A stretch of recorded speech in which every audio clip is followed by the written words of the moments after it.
सहनाववतु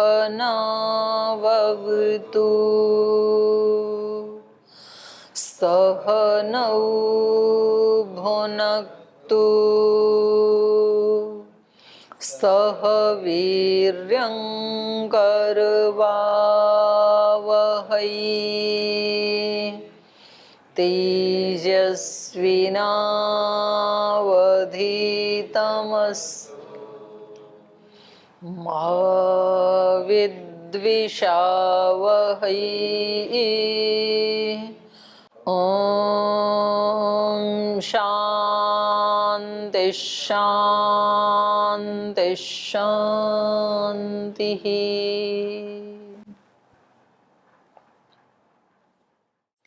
तो संशय के बारे में हम चर्चा कर रहे थे कल। संशय किसको कहते हैं?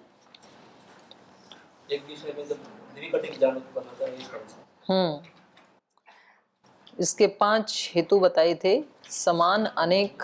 समान अनेक धर्मोपपत्ति, विप्रतिपत्ति, उपलब्धि अनुपलब्धि, अव्यवस्थातश्च, विशेषापेक्ष विमर्श है। ये मुख्य बात है। विशेष की जिसमें अपेक्षा होती है, ऐसे संशयात्मक ज्ञान को ही संशय कहते हैं। उभयात्मक ज्ञान को संशय कहते हैं।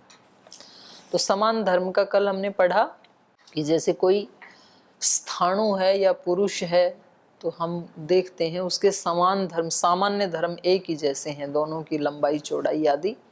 विशेष धर्म पता लग नहीं रहा है, तो ऐसी स्थिति में और जानना चाहता है व्यक्ति कि स्थाणु है या पुरुष है, तो विशेष की अपेक्षा है। तो इस समय इसके मन में क्या उत्पन्न होगा? संशय उत्पन्न होगा। तो ये समान धर्म से हो गया।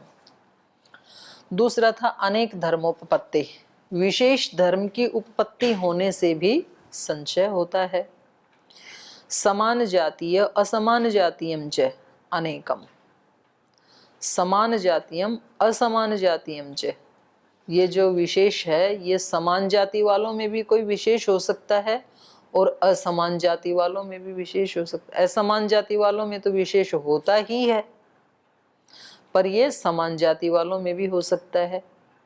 तो इसलिए यहाँ पर दोनों का ग्रहण किया। समान जातीयम असमान जातीयम च अनेकम, विशेषता दोनों में देखी जा सकती है।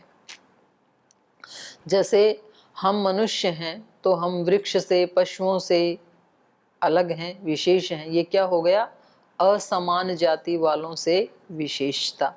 और कोई व्यक्ति मनुष्यों में भी विशेष होता है, तो बोलते हैं ना भाई ये व्यक्ति विशेष हैं।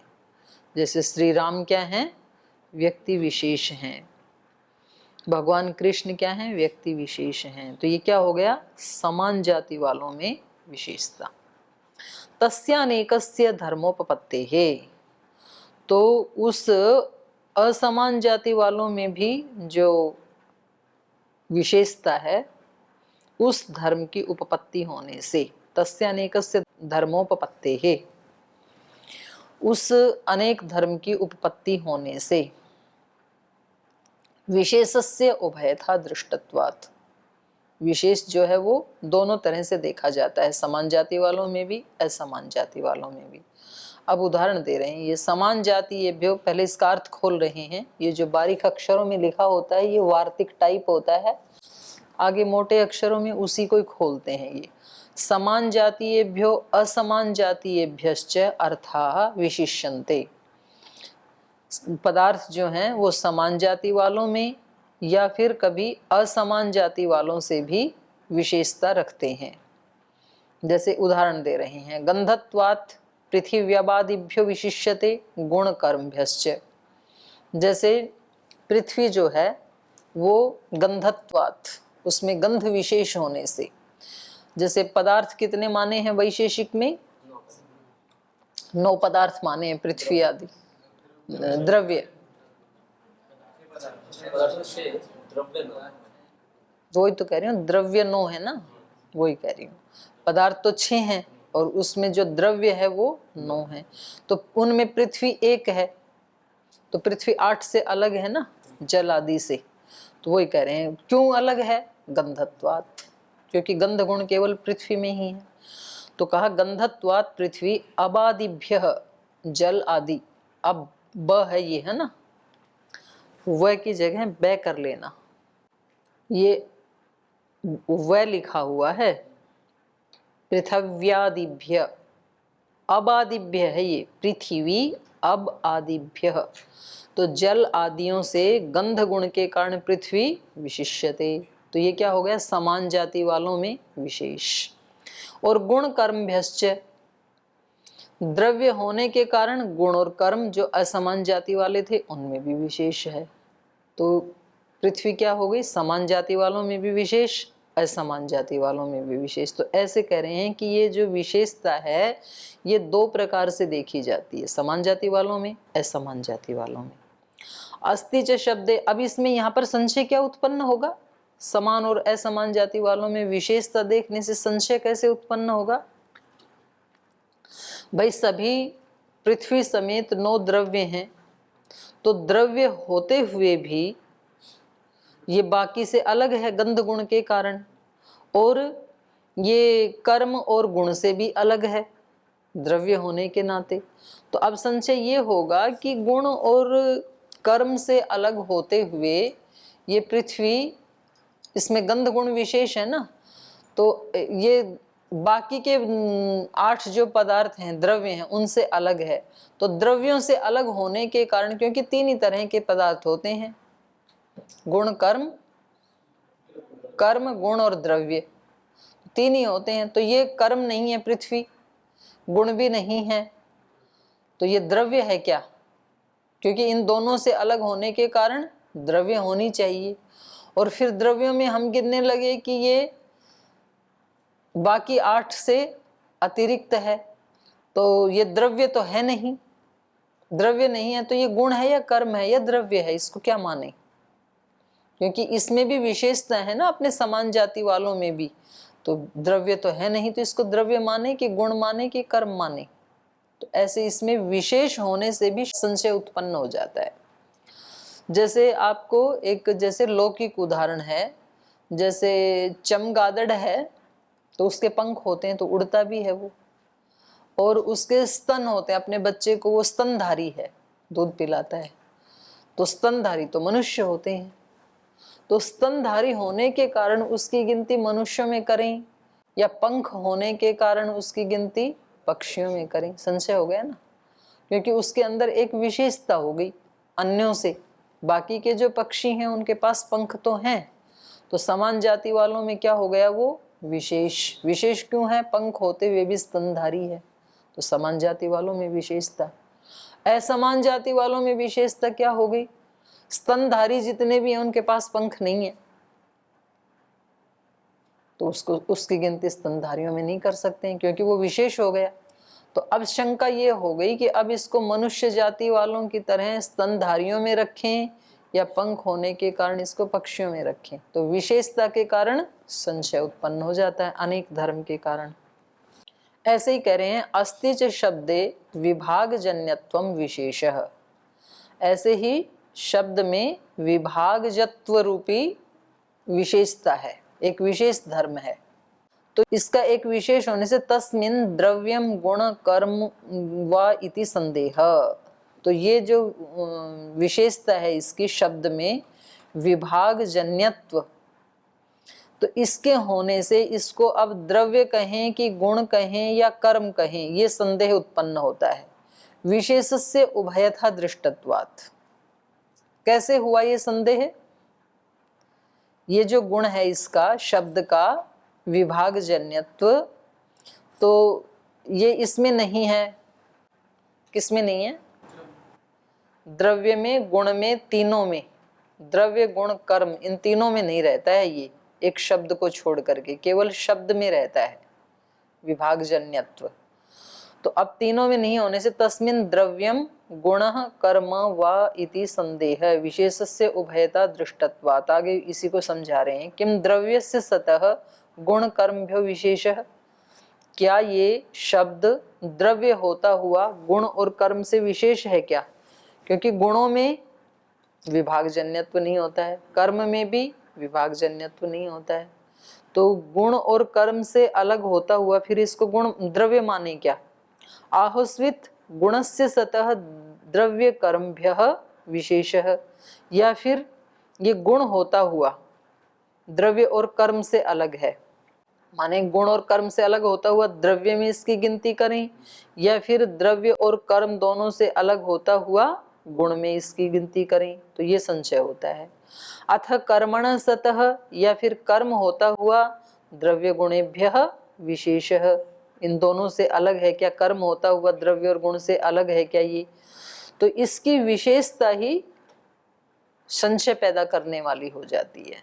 तो इसलिए यहाँ पर विशेष की अपेक्षा है हमें, क्योंकि हम जानना चाहते हैं कि इनमें से तीनों में से इसकी गिनती किस में होनी चाहिए। तो इस विशेष की अपेक्षा होने से अन्यतमस्य व्यवस्थापकम धर्मम नोपलभ इति बुद्धिरिति, क्योंकि इन तीनों में से अन्यतमस्य, तीनों में से किसी एक का व्यवस्थापकम धर्मम न उपलभे, कोई ये तय कर दे कि भाई ये गुण है या कर्म है या द्रव्य है, ऐसा कोई स्पेशल द्रव्य दिखाई नहीं देता है, कोई धर्म दिखाई नहीं देता है। तो इसलिए यहाँ पर संशय उत्पन्न होता है कि इसकी गिनती किस में करें। तो समान धर्म से भी संशय उत्पन्न होता है, अनेक धर्म से भी, विशेष धर्म से भी संशय उत्पन्न होता है। तीसरा कारण क्या बताया था, विप्रतिपत्ति। विप्रतिपत्ति मतलब विरुद्ध प्रतिपत्ति, विपरीत ज्ञान। इस शब्द में विभाग तो कैसे देखते हैं, जैसे हम बोलते हैं कोई शब्द अलग से, शब्द में विभाग जन्यत्व है, अलग हटता है ना, अलग हो गया, मल्टीप्लाई होता जाता है, आपके पास आता जाता है, फिर शब्द संतान करते, हाँ शब्द संतान बनती जाती है।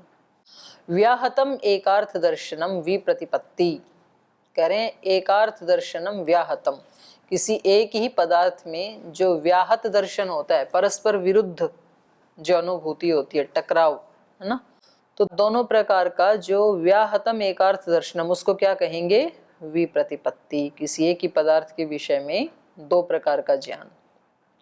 व्याघातः, व्याघात माने विरोधो असहभाव, दोनों का व्याघात, खंडित, एक साथ रहना, माने दो परस्पर विरोधी गुण एक साथ किसी में पदार्थ में मिलना, इसको कहेंगे व्याघात।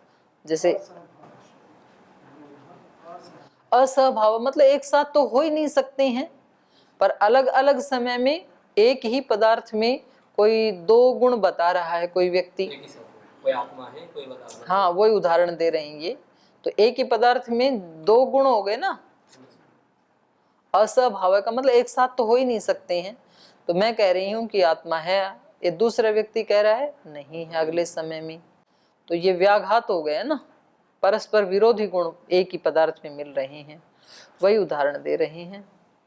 अस्ति आत्मा इति एकम दर्शनम नास्ति आत्मा इति अपरम, एक व्यक्ति का दर्शन क्या है, आत्मा है शरीर में, और दूसरा व्यक्ति का दर्शन है आत्मा नहीं है। न च सद्भाव, न च सद्भाव असद्भावौ सह एकत्र संभवत, कह रहे ये दोनों धर्म एक साथ तो एक ही वस्तु में संभव नहीं है, होना और न होना। न च सद्भाव और असद्भाव, सद्भाव असद्भाव आत्मा का, सह एकत्र एक साथ, एक ही जगह एक ही आत्मा में न संभव, तो संभव नहीं है।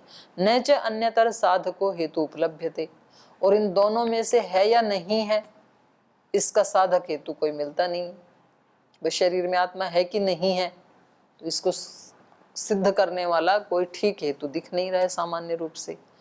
तत्र तत्वानवधारणम संशयति, तो नए आदमी को तत्व का अनवधारण होने से, यथार्थ ज्ञान न होने से संशय की उत्पत्ति होती है। एक ही पदार्थ में दो विपरीत कोटि के ज्ञान रहें तो संशय उत्पन्न करते हैं। तो ये तीसरा हेतु हुआ। चौथा हेतु क्या था, उपलब्धि की अव्यवस्था। उपलब्ध्य व्यवस्थातः खलु अपि, उपलब्धि की अव्यवस्था से भी संशय उत्पन्न होता है।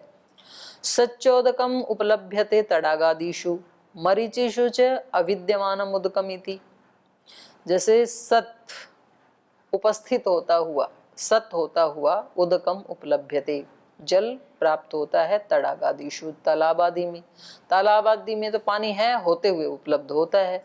और मरीचिषु च अविद्यमानम उदकम, और जो मृग मरीचिका है वहां तो पानी न होता हुआ प्राप्त होता है, तो प्राप्त हो रहा है ना दोनों जगह। अतः क्वचित उपलभ्यमाने तत्व व्यवस्थापकस्य प्रमाणस्य अनुपलब्धेः किम सदुपलभ्यते अथ असद इति संशयो भवति। तो एक व्यक्ति ने एक बार जल को देखा तड़ाग में, दूर से दिखा भाई पानी है, वहां गए तो भी पानी मिला। दूसरी बार गया तो उसको मृग मरीचिका में पानी जैसा लग तो रहा था, लेकिन नजदीक गया तो पानी वहां पे नहीं मिला। अब तीसरी बार जब गया तो भी उसको पानी दिखाई दे रहा था। अब इस व्यक्ति को संशय हो रहा है कि ये तड़ाग आदि की तरह होते हुए पानी दिख रहा है या मृग मरीचिका की तरह वहां पर न होते हुए दिख रहा है, ये संशय होता है। अव्यवस्था, व्यवस्था नहीं है ना, कि एक बार तो उपलब्ध हुआ तड़ाग आदि में, दूसरी बार नहीं हुआ, तो ये उपलब्धि की अव्यवस्था है। कभी मिलता है, उपलब्ध होता है, कभी नहीं होता है, कभी उपलब्धि होती है जल की, कभी नहीं होती है, कोई व्यवस्था नहीं है। तो गुरुकुल में कभी यज्ञ में कोई विद्यार्थी जाता है, कभी नहीं जाता है, तो कभी तो यज्ञशाला में उपलब्ध हो जाता है, कभी नहीं होता है।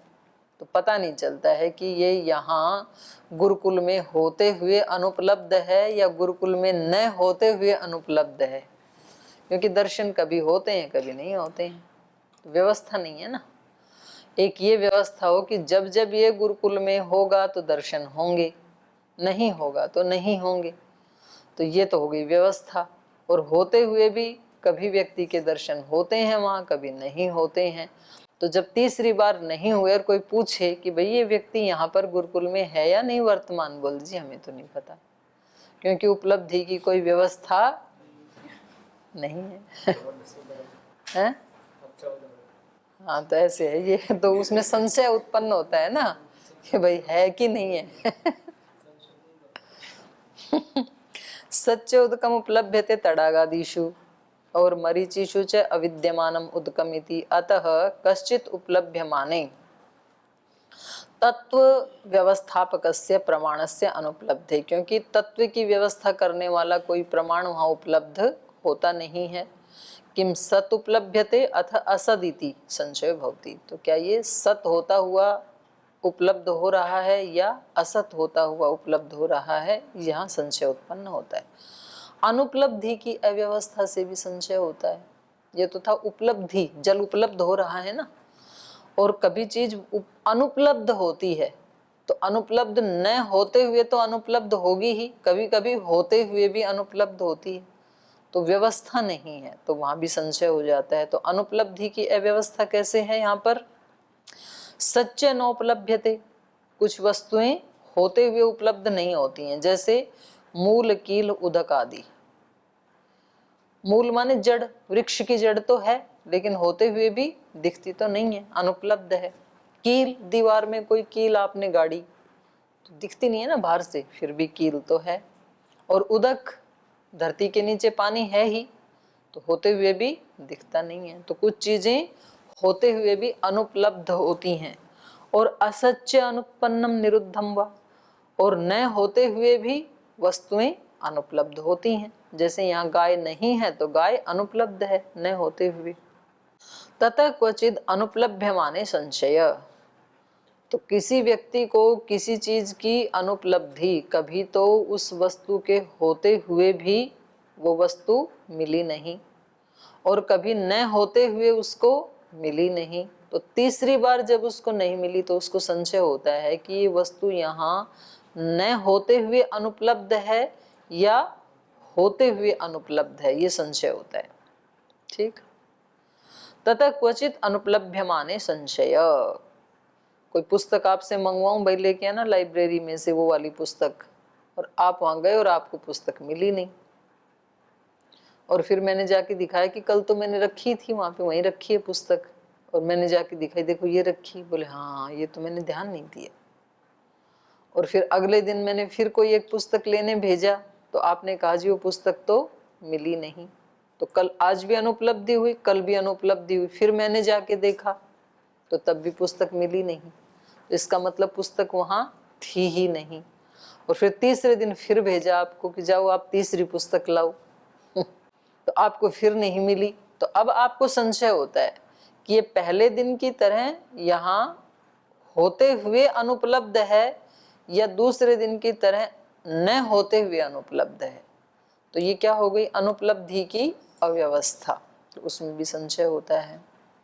किम सन्नोपलभ्यते उत असदिति संशय भवति विशेषापेक्षा पूर्ववत। सब जगह विशेष की अपेक्षा है हमें कि होते हुए नहीं मिल रही या न होते हुए नहीं मिल रही।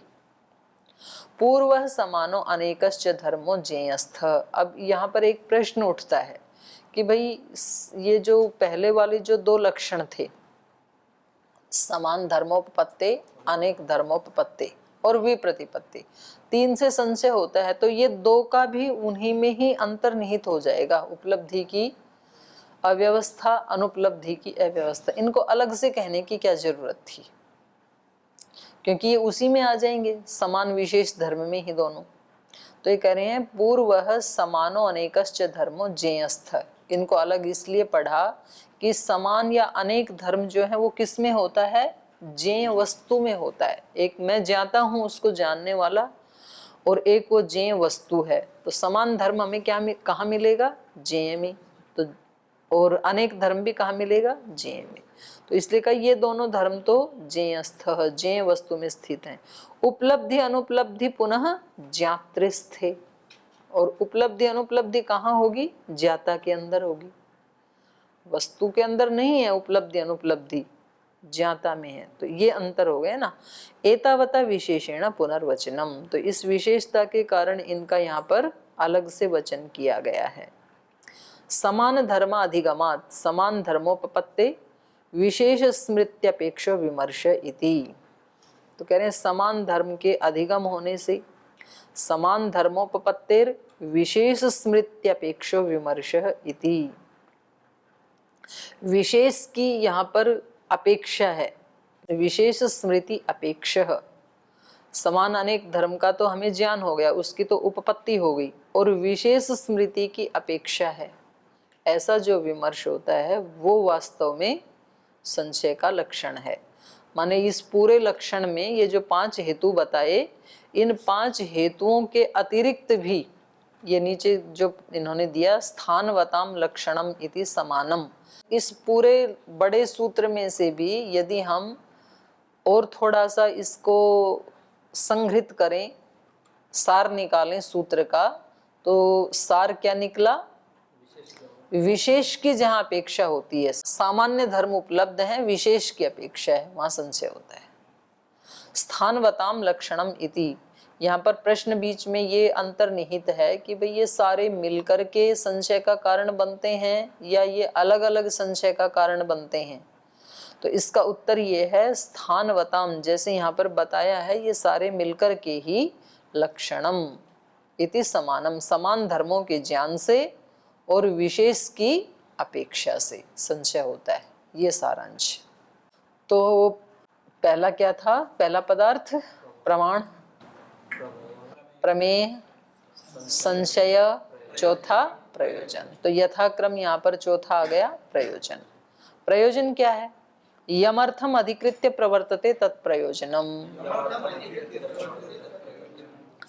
यम अर्थम अधिकृत्य, जिस पदार्थ को उद्देश्य करके प्रवर्तते, प्रवृत्ति होती है हमारी, वो क्या हो, उसको क्या कहेंगे, प्रयोजन, तत्प्रयोजनम। यमर्थम आतव्यम हातव्यम व व्यवसाय तदाप्ति हानोपायम अनुतिष्ठति प्रयोजनम।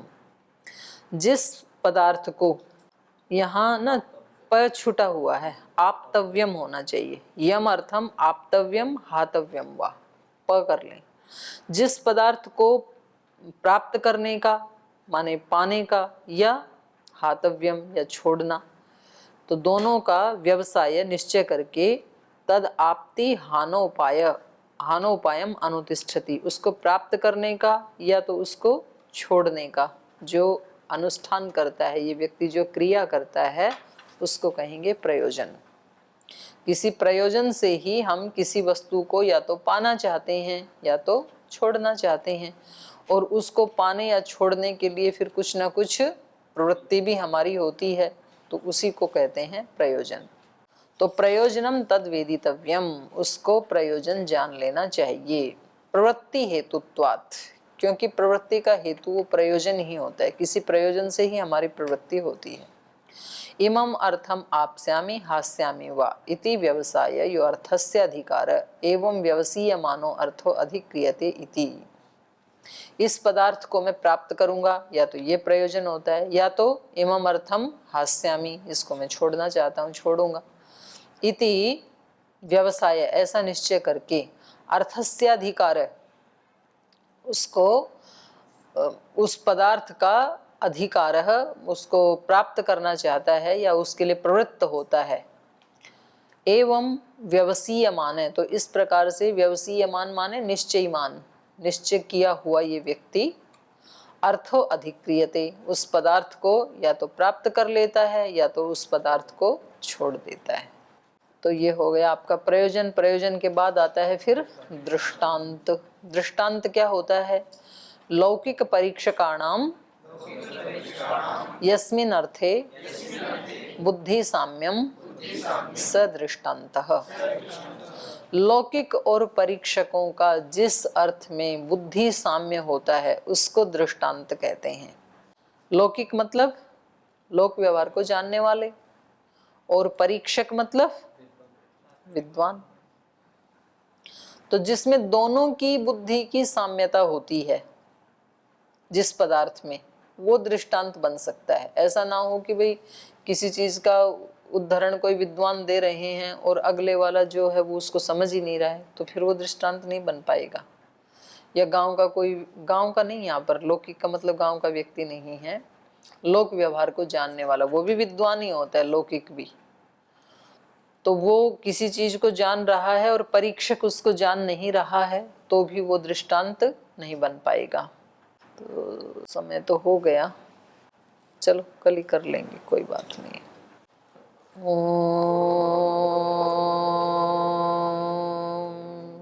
शांति शांति शांति। श्री गुरुभ्यो नमः।